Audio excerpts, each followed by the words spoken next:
Right, good morning and welcome everyone to this RISCAuthority webinar.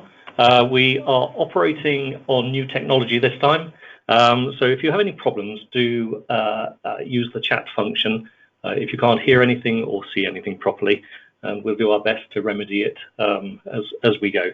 But I think we've tested it thoroughly, so hopefully everything will work fine.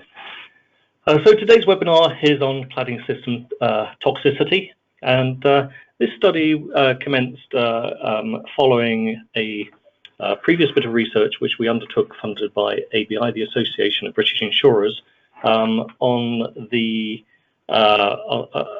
capabilities of 8414 testing to really understand how cladding systems perform in fire. And all this work has been submitted to really contribute to the Grenfell inquiry and the follow-on working groups, just to assist with our understanding of things. But during this work, we did notice a number of features that raised a few alarm bells with us, particularly in terms of toxicity and the ability to keep occupants separated from any toxic challenge presented by some of the building materials that we saw. And so hopefully in this webinar, we shall cover these off. Now this is CII accredited and is worth 1 hour of training to you, and in accordance with that, I need to demonstrate the learning objectives, which I've tried to place on the screen here. And what we'll try and cover during this webinar is really just discuss in general terms what the potential toxic challenges are, the factors that influence the size of the toxic challenge. This is not an uncomplicated area, and hopefully you'll be much better informed following this webinar on that element of it. Whether building regulations are sufficient for keeping occupants apart from these toxic challenges, how different products perform in real life situations, which we've recreated in our own laboratories here, and how this work supports a case for a ban on the use of combustible materials. Hopefully, I'm sure you all know FBA's view on this, and we'll revisit it at the end for further discussion. Really, the audience for this webinar, I've had a look at the registrations for the webinar, quite a diverse collection of people, but really I think this sort of knowledge is appropriate to building designers, owners, occupiers and insurers, product manufacturers, specifiers, installers and suppliers, and those developing regulations, fire engineering fraternity, and anyone making a case for promoting material toxicity as a consideration for test approvals. Now, we haven't worked alone on this. We've had excellent cooperation from others. In particular, I'd like to extend thanks to Richard Hull and Anna Steck of UCLAN, who provided guidance and measurement of toxicity using their expertise. Jonathan Evans, who's the CEO of Ash and Lacey, apologise for the spelling mistake there, who provided the cladding systems.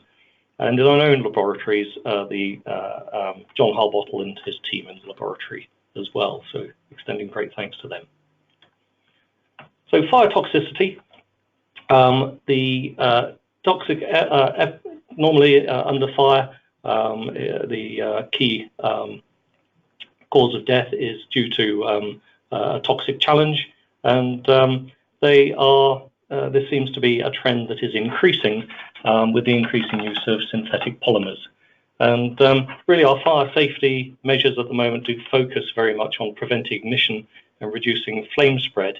But if you like, this could be considered a slightly one-sided seesaw, if you like, where if you choose to neglect toxicity, which currently forms no part of material evaluation for the creation of the built environment.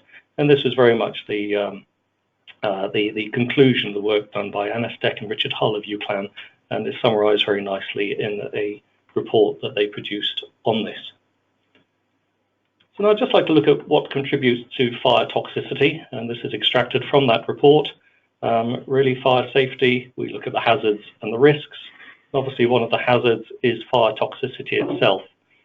Now, the toxicity, we'll come on to what the toxic threats contribute, but mostly they relate to asphyxiants and irritants. How much toxic product is created for a similar burning material?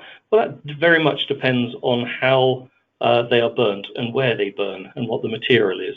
So, and these can radically adjust the toxic yield that we get. So really there's a focus on the material, how they're ventilated and what temperature this happens, because it can very much change the toxic challenge presented, and obviously the mass loss rate as well.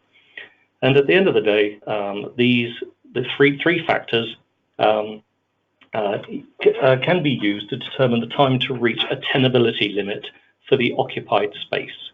And the tenability limit is really, we use a number of factors, fractional effective dose for incapacitation or unconsciousness, and for death. And these are the two key factors that we calculate from measurements made of the toxic byproducts.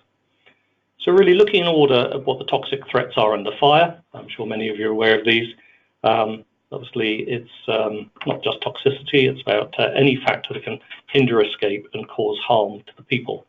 So at the top of the list, loss of visibility, which may hinder escape, which we're very used to, and certainly smoke plays a very large role in impairing people's escape from building. Substances irritant to the eyes and lungs, which may hinder escape, and these are really the acidic type components, hydrochloric acid, formaldehyde, and acrolein. And obviously, if you have these affecting your eyes and lungs in combination with loss of visibility, certainly this is not going to help you. And then we have poisons that cause asphyxiation.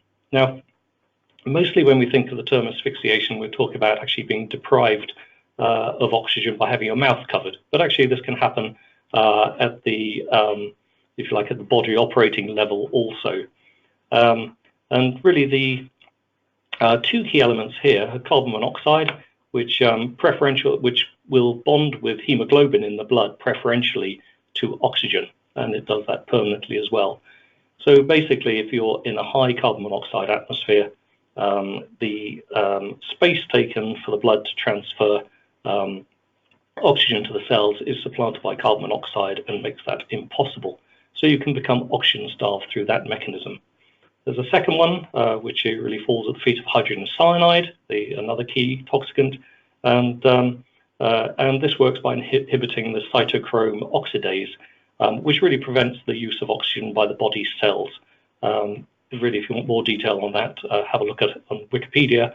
But basically, at the cell level, various membranes transport oxygen into the cell itself to produce energy, and the hydrogen cyanide, as I understand it, can interrupt that process also.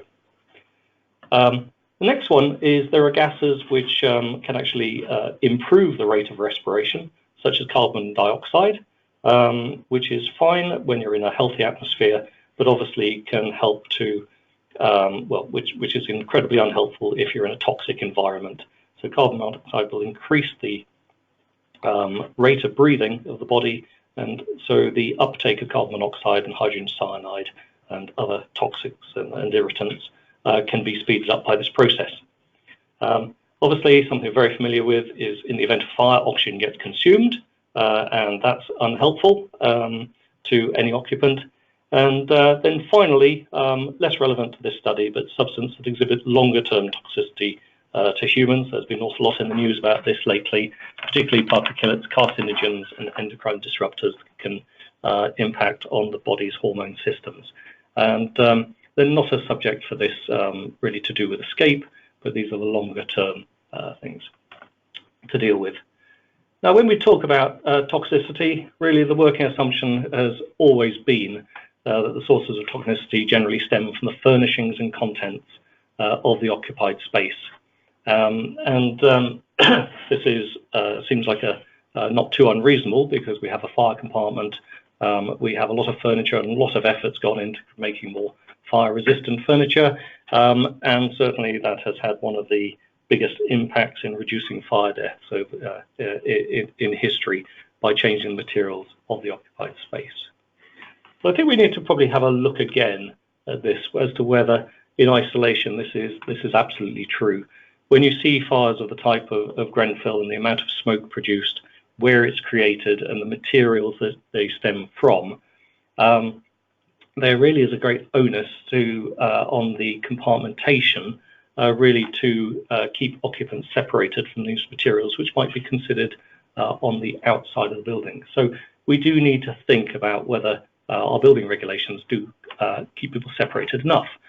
And you'll notice that in all the conversations refer to cladding systems and voids. And when you look at voids and what goes through them and what constitutes a compartment space, it actually starts to become a bit cloudy as to what is, as to the level of separation there actually is between outside and inside. And I think this is what we started to learn from the testing that we did in the laboratory and what we wanted to explore further here. So we know a few things: the potential for occupant exposure to toxic products from outside. Point one, I suppose, there is no toxicity limitation criteria for building materials.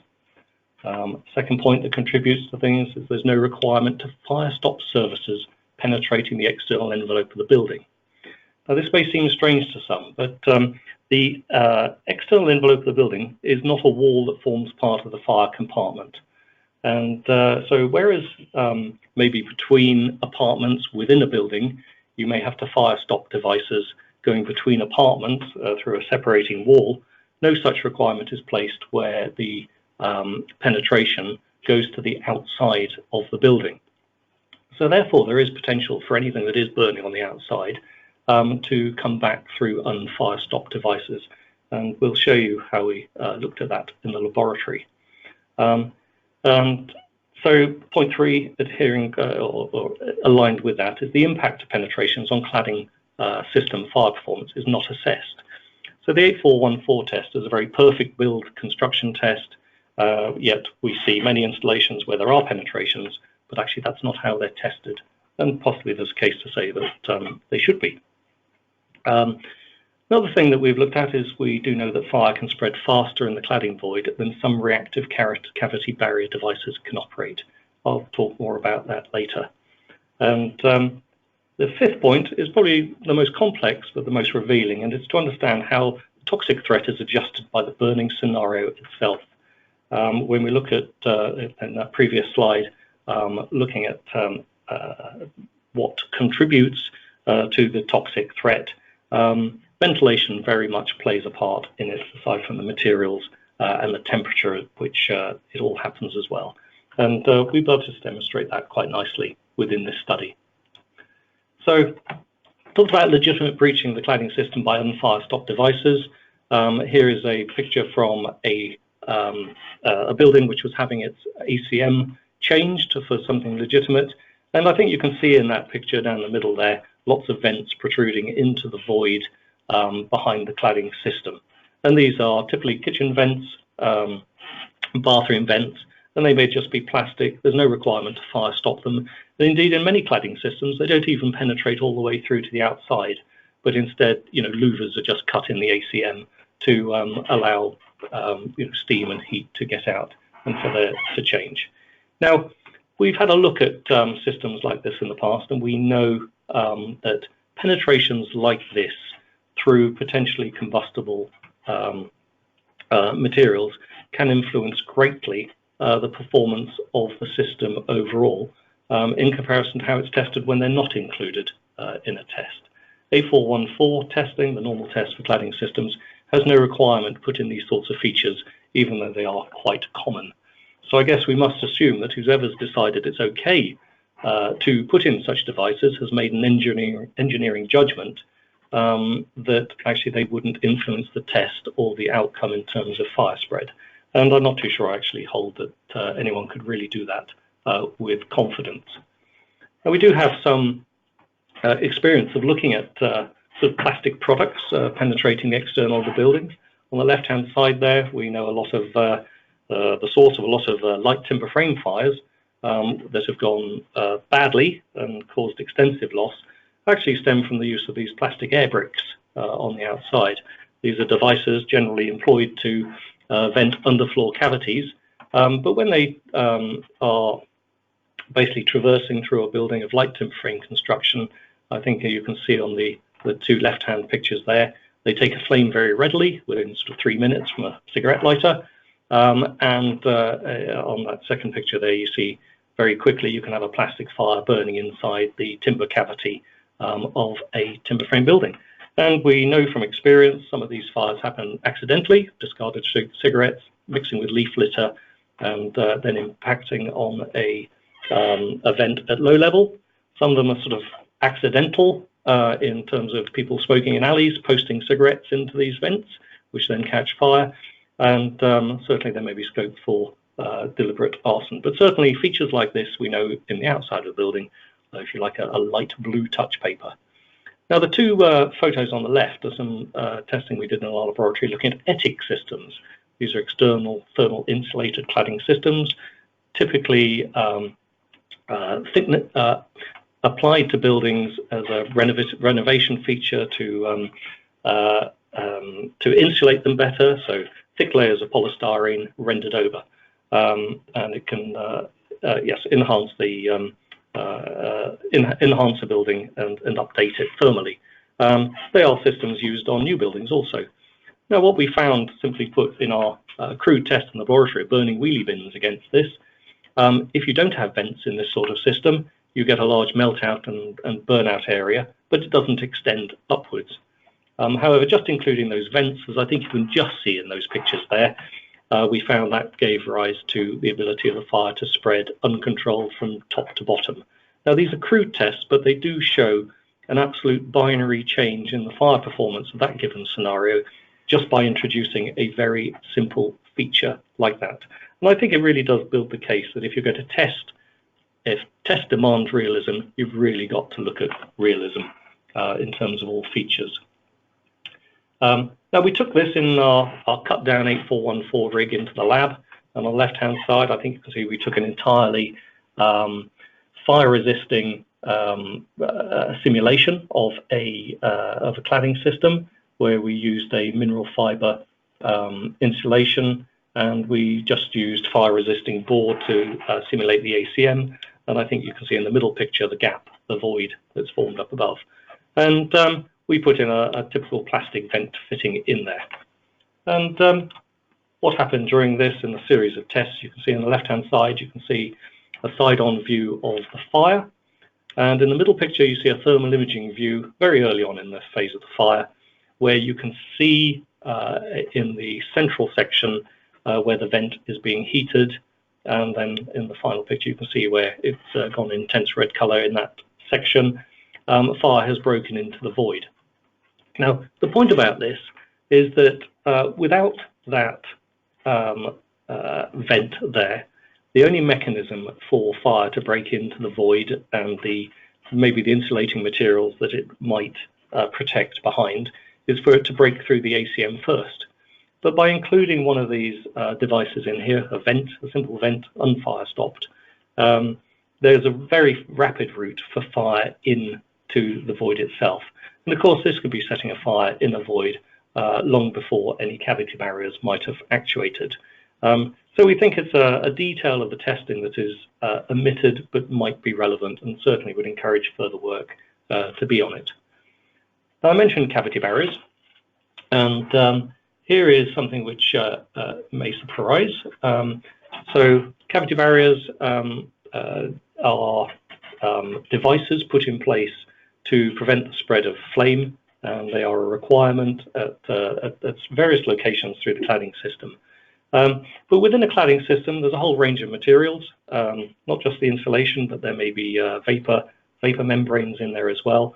And these can all spread flame and have different combustible properties, and really ignite and spread flame at different rates. Now, what I'm going to show you here is a little bit of video to really show a simulation of this. Now, you'll see in that picture in the right-hand corner, this is a simulation of maybe a fire in a kitchen. Doesn't matter which way around it happens, but fire in a kitchen. There's a piece of, you'll see a angled piece of ductwork where flame can go out into the cavity of this. We have a glass side on it. It's all a non-combustible regime in that void. And 2/3 of the way up the rig, you'll see there is a pad of intumescent cavity barrier. Now, this isn't a criticism of these cavity barriers themselves. They are very clever devices indeed. The role they play is that in a rain screen cladding system, the void must be vented under normal use so that the building doesn't suffer from damp problems, and drainage can occur as needs be, and expansion and contraction of the system. But under fire, there is a requirement for these voids to be sealed so that they do not spread flame and fire and heat. So it's inevitably going to take quite a complex device to do that. So these are, a typical void might be 50 millimeters wide, and these pads might be inserted 25 millimeters in, with the requirement on the intumescent to close the remaining 25 millimeter gap. Now, obviously, these have a reaction time because they act under the action of heat. And the question will be as to whether things like some insulation materials or the lighter membranes that might be in there can actually ignite within that time. And I think there are some questions to answer here. So I'll just play the video and describe what's happening. So the bottom right-hand corner, this is our simulated kitchen fire. Here's some flame coming out of a vent. And you can see it's now just impacting on the intumescent pad. But you can see flames are passing it for a duration of time and actually come out through the top of the rig. These have glass sides on it, so which is why we can see everything. But the heat, you'll see, will cause the intumescent to close. But you can see for a good 30 or 40 seconds, flame is passing that cavity barrier. And at the moment, I guess the criticism that we might have is that there is no requirement to specify materials or cavity barriers in accordance with the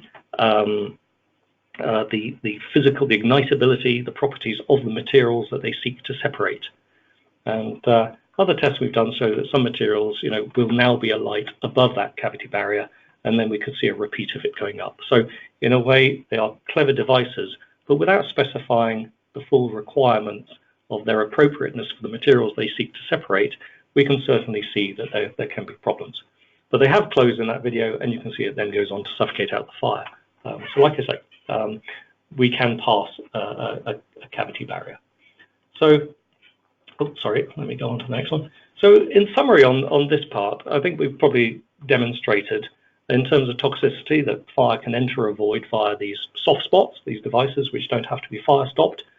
In some material configurations, cavity barriers may not prevent spread. And since the void is an all-communicating element that can connect every single compartment of a large building, particularly multi-story buildings, we've got to assume that there is the potential to communicate gases, smoke and fire to all occupied spaces that are connected by this. So is there potential for harm? And that's the question that we wanted to really solve through this study. So if we take a rather crude drawing, how can fire get into an apartment on the right-hand side? Well, obviously through a window, but also we can see that up through the cladding itself, through the void, and through window soffits, which have been poorly specified or poor detailing, and also at the top there, maybe smoking ingress through unfire-stopped vents. So we certainly know that there are paths that the products of building materials on fire can reach where occupants may be. And of course, we need to consider this all in association with stay put policies and everything else. So how we simulated this in the laboratory, if you like, was a crude simulation of where we measure from. Up in the, we have a very large fireproof test rig where we built a 5-meter, slightly cut down 8414 type scenario, but used the same fire challenge. We used a very accurate system, a cladding system in there, and we inserted a vent into it, and obviously we can measure what can travel in through that vent into the occupied space, and that would represent the sort of toxic material that might come in via there. To measure what might come in through a window, we actually looked at the extract from the rig, so top left-hand corner, where we measured the toxic component from there. Why might these things, why are we measuring things in two different places when we might expect the toxic signature to be the same? Well, I think this is probably best explained in this next slide. So this is taken from the work of Anna Steck and Richard Hull at UCLAN. And simply put, when you look at the left-hand side, you can imagine any fire that happens outside and maybe as well oxygenated and smoke coming in through a window. Well, that has been burned in an oxygen-rich environment. Whereas a fire occurring in the very small space of a void has probably occurred oxygen-starved. And what this, the graph on the right-hand side really shows for a range of insulating materials how the toxic threat from them changes when these materials are burnt with different levels of ventilation. On the left-hand side of each set of bar charts, we're showing where it's very well ventilated or even burnt in pure oxygen, and you can see the toxic threat from it. But as we reduce the level of oxygen available, I think where they say large underventilation, you can see the toxic threat for many of these materials increases. And so I think the message from here is we must really, burning materials in the open, well oxygenated, might not necessarily give us the good understanding of the actual toxic threat when considered in a realistic environment, particularly if it's emanated from the void of a system, such as a rain screen cladding system. And so that's why we measured in two different places. And I can tell you now that in our crude example of measuring in the extract from the entire rig, the room in which we did the testing in, the toxic threats were not a problem. But from the, I'll show you what happened when what came out of the void itself. So we tested a number of systems, and just a few grab shots from 4 different systems. First one was a stone wall insulated system with A2 ACM panels, and there you can see the rigs, and you can see the vent in the top left-hand corner put there. So there will be a period of time. We have all the correct fire barriers in place where they should be, and you can see the extent of damage that we had from that in the final picture. We also looked at a system which had PIR insulation, and again, burnt it under exactly the same scenario.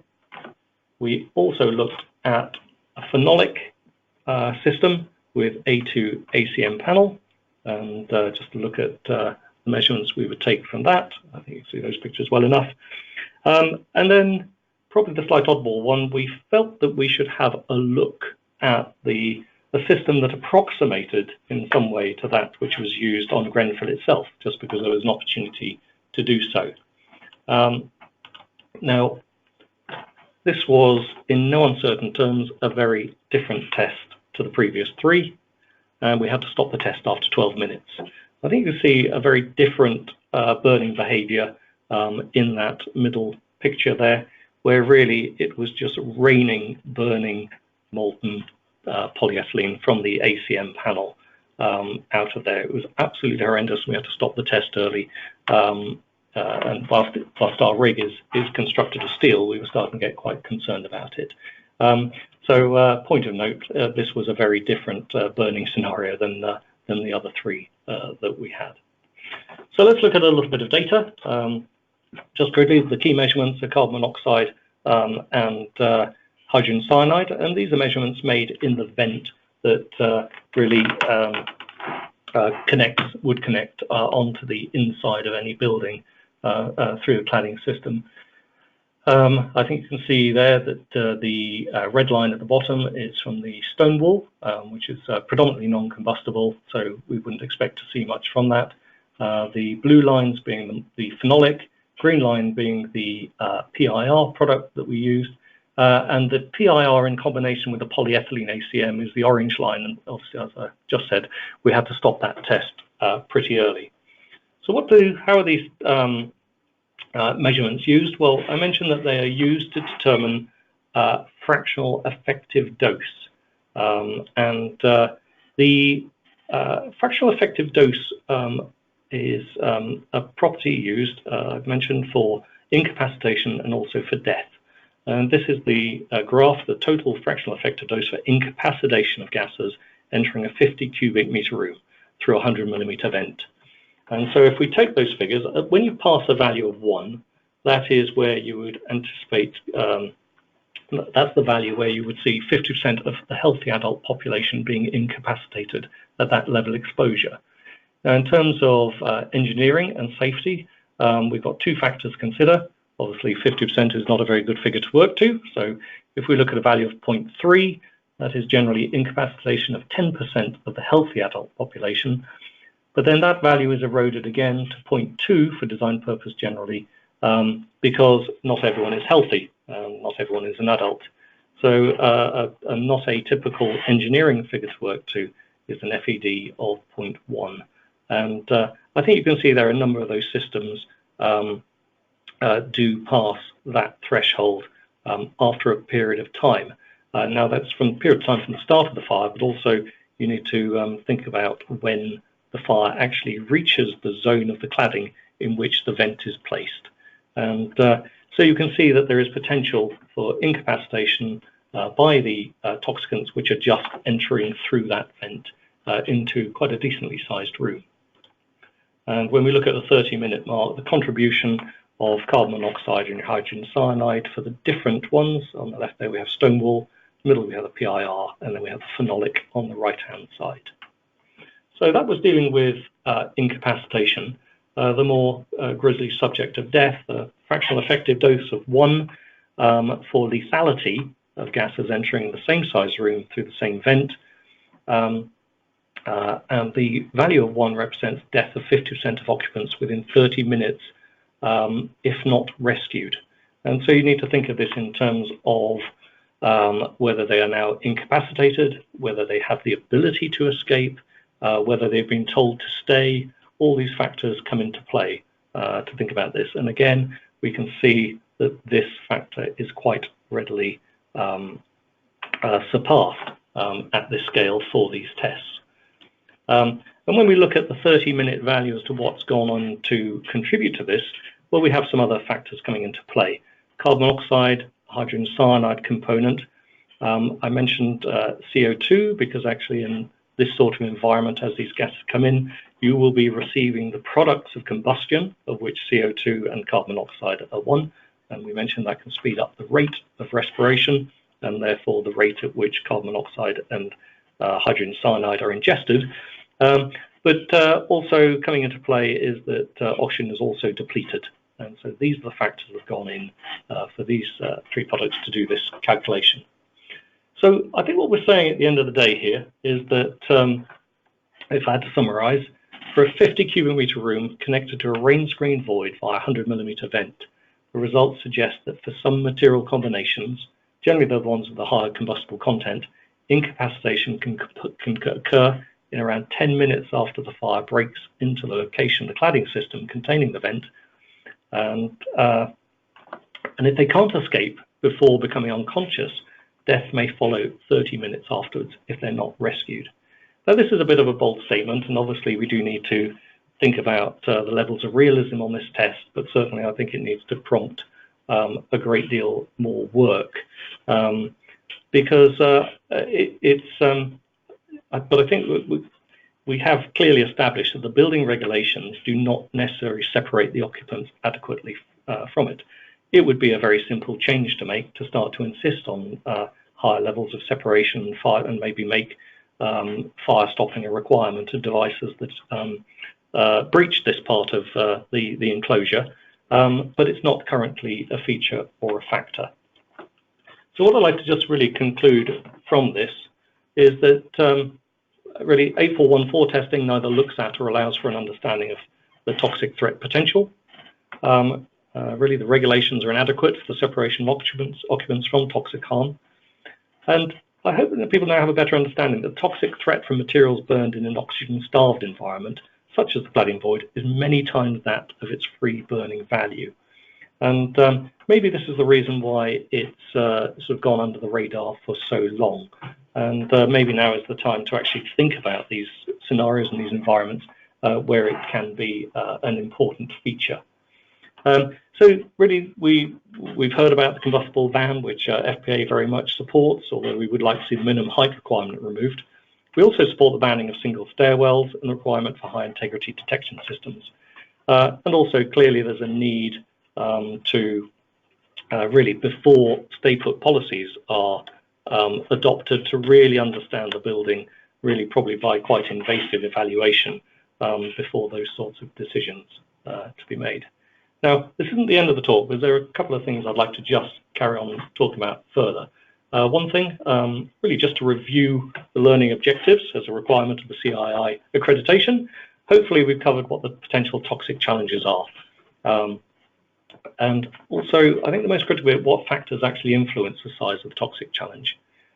Hopefully, we've demonstrated the building regulations really are probably not sufficient for guaranteeing occupant separation from a toxic threat presented by these materials. Whilst we worked at a scale, certainly it's quite a realistic scale we worked at in terms of evaluating things. But I'm sure greater work can be done in this area to look at its relevance with greater accuracy to the actual built environment.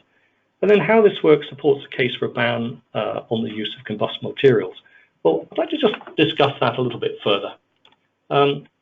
A case for non-combustibility. It's obvious that we're going to support combustibility. We're generally working from an insurance background, and resilience is quite key to us, and yet we have a suite of regulations that really support only life safety and has a mandate of evacuation before collapse.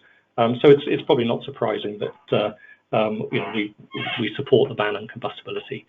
But when you do start to look at a case for non-combustibility, it does take care of some of the real-world challenges that we have to deal with on a daily basis.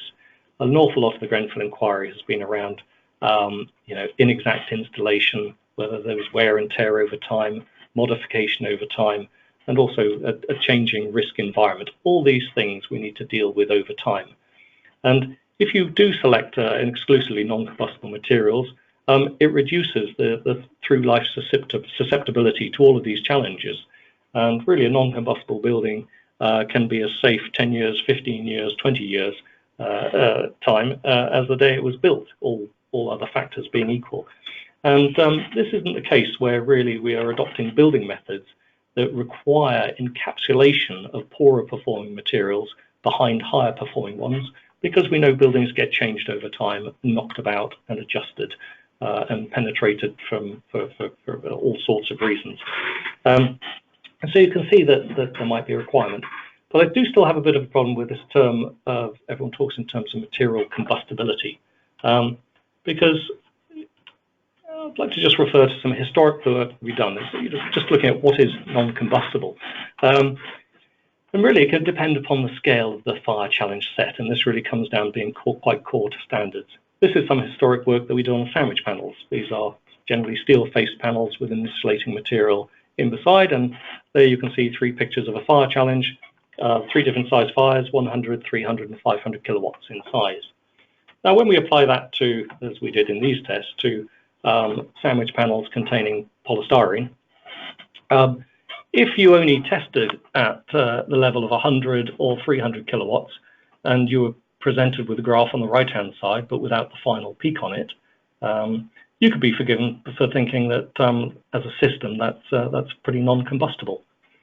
But as soon as you increase the fire challenge to be larger, of course you can see then the polystyrene really starts to flow out of the panels and starts burning very well indeed. So testing is very important on getting a handle on what the true burning properties of material might be or how it might participate.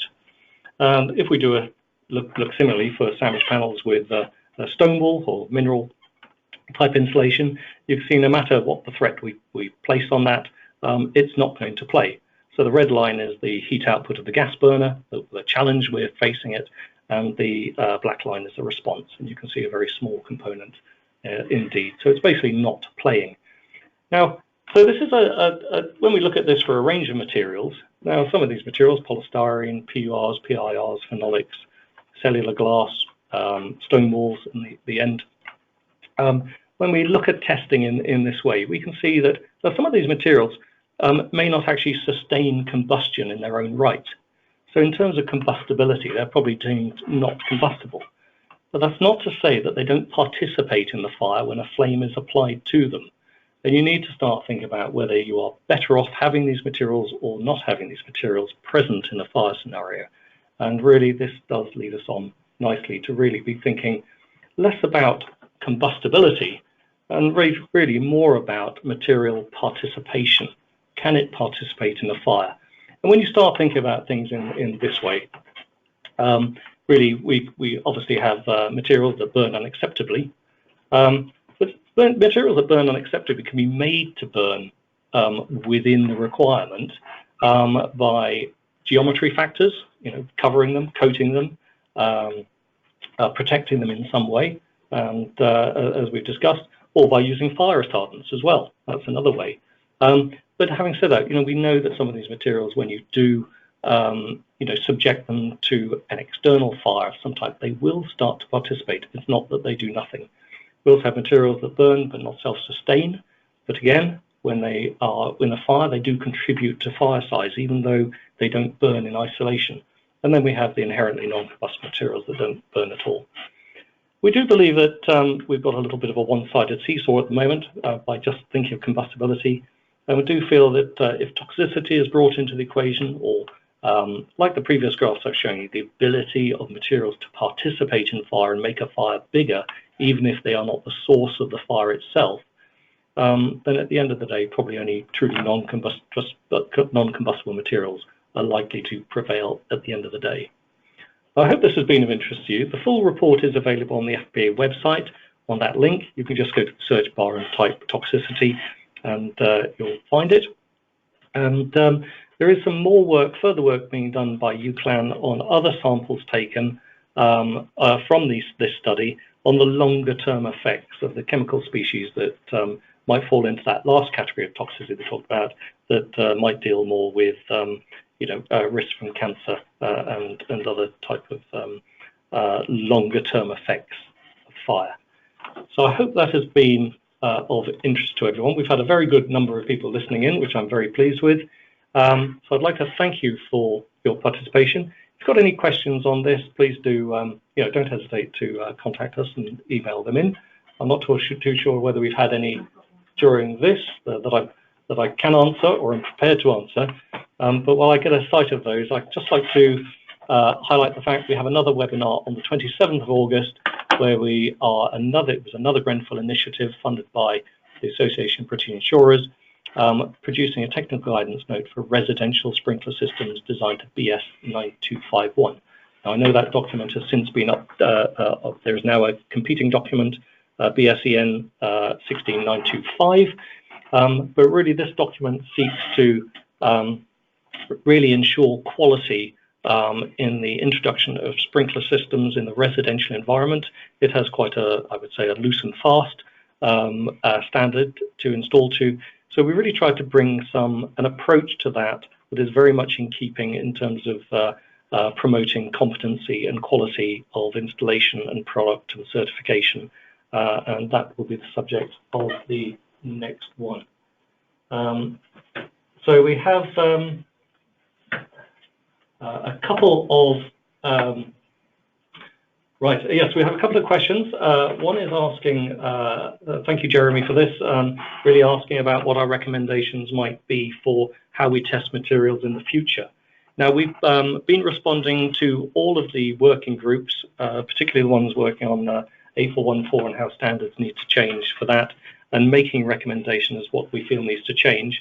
I think there's some key elements to do with realism. I think we need to ensure that all products and all features are included in everything. But I certainly would like to see the introduction of, if you like, calorimetry type techniques to evaluate how the fire is progressing, because that really does cover off not just combustibility, but participation of materials.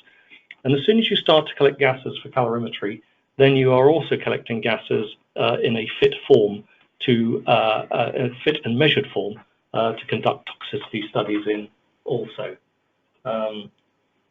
So another question which has come from Brian Green, how do you see this latest toxicity research affecting existing care homes and hospitals, which we know have combustible MMC in their construction and stay put policies? That's a very searching question at the moment. I think the recent fires that we have probably shown stay put policies to be somewhat discredited, certainly in the eyes of the fire service. So it is very difficult. We know we have a problem where many buildings are probably only compliant on the paper on which they've been drawn, but due to various installation practices and their susceptibility to any deviation from installation, that they may well not perform as intended on paper. certainly, I think invasive study of that building to ensure that they can support a stay put policy will be essential. But I think probably in my own mind, I'd be looking at other ways to deal with it, to deal with evacuation of the building. At the root of all of this, and certainly all of this fires which we're seeing in the news of late, actually, as long as no one dies, our regulations and the provision of fire and rescue service response as well, their only obligation is to ensure that there is evacuation before collapse of the building. And really, at the end of the day, anyone who wants more than that may not get it by default, so they need to start asking for it. It would be a very big jump for the government to suddenly start introducing property protection and business protection into a regulated requirement at this moment in time. So I think probably the message there is those who are providing care home facilities, hospital facilities, school facilities, they need to start thinking more like the business fraternity does. Whilst they're not necessarily trying to make profit, they are providing services, which is the same currency in many respects, and they need to go back to the basics of business continuity planning. What are they trying to do? How do they protect their business? And you can best protect your business by actually, if a building is critical to the supply of those services, build it strong and build it out of the right sort of materials. At the end of the day, we all have choice. The government gives you very free rein to build out of many different materials. Some we consider good, some we consider bad. But at the end of the day, it comes down to the choice, core choice of those commissioning buildings. And we know that many can make cleverer choices than they are currently. Right, I think I'll conclude with that. Thank you very much for listening, and hope to, if anyone's interested to attend on the 27th, we shall be covering residential sprinkler systems then. Thank you ever so much. And please, if you could complete the feedback forms afterwards, then you'll make Maya Buchanan, the administrator, very happy indeed. Thanks ever so much. Thank you.